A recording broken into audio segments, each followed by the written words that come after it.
Hey everybody, John here with Billings Seafood Guys and home of the Wild Alaskan Seafood Box.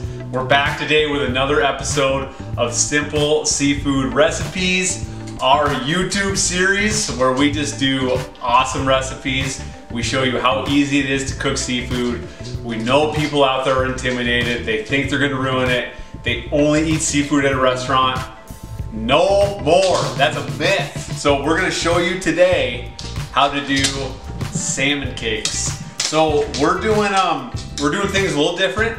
We are not going to be using like canned salmon or anything like that, which you totally can do that. It's easier. You don't have to worry about thawing something out. It's still going to be really good.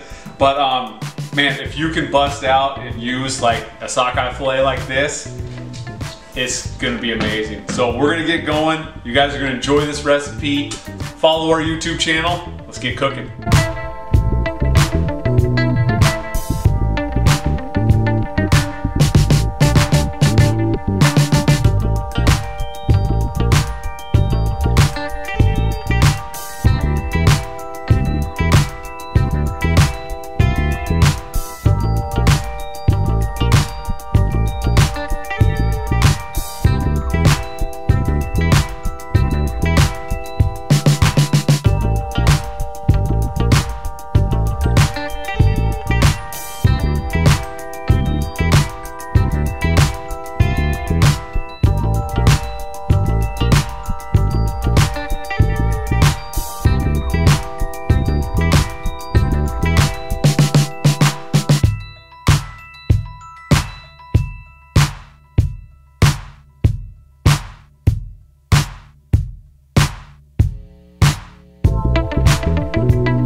Alright guys, there you have it. As you see, that was insanely easy. These things are looking so good. They're smelling so good.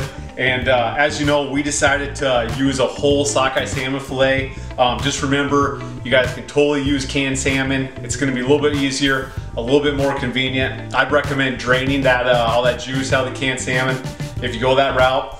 But man, if you have the chance and the time to use a whole fillet, cook that first and then shred that up and make it into the patties, I think you're gonna notice a little bit higher quality, and it's just some good stuff. So after we cook that fillet, as you guys saw, I mean, we're talking probably like 5 minutes of prep and maybe 10 minutes of cooking. So this is another easy one. I think the kids will be liking this. So subscribe to our YouTube channel so you can see more of these super easy, delicious, amazing recipes, and visit wildalaskanseafoodbox.com. Get some of this seafood or those sockeye salmon fillets delivered right to your door. Thanks guys.